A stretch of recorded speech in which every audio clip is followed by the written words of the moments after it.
May channel guys, ito na ngayon yung pakita ko na yung ginawa kong adjustable power supply.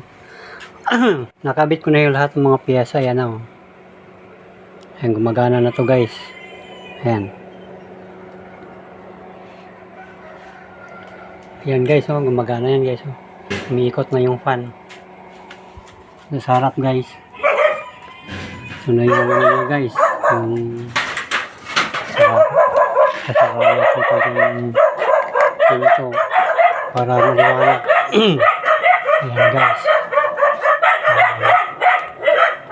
Ito naman siya guys,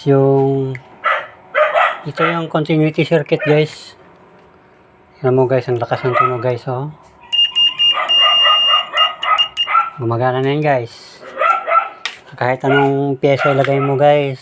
Ito kukuha tayo na sample guys, ito lead ito guys ha.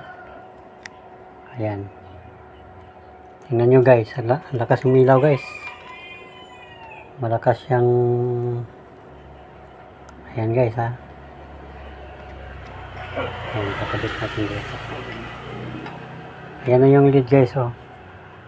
Ayan, tapos ganito guys oh, baliktad. So, baliktad natin guys. Ito naman. Ayan guys. Okay, tingnan nyo guys oh.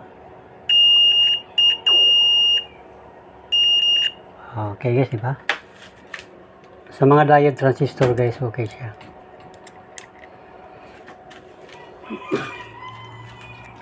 Ito naman guys, ito yung sabi kong logic probe guys. Tinitest lang yan pagka nagamit lang yan guys kapag in circuit testing, yung gumagana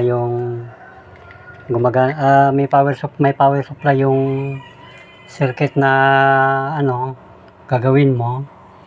Tapos halimbawa ganito guys, pag pinagdikit mo itong dalawa guys, itong dalawang ano yun, ito clip, iilaw yan doon guys oh. Tama, dikit ko guys ha, iilaw yan, dilaw. Ayan oh. Yan. Kapag may tinitest ka ng ano, yung output ng mga transistor, amplifier o ano man yan, o mga driver, itong green tsaka itong pula naman ang magpapalit-palit ng ilaw. Tsaka ito namang ano, pagka low yung signal, itong dilaw, hindi itong iilaw.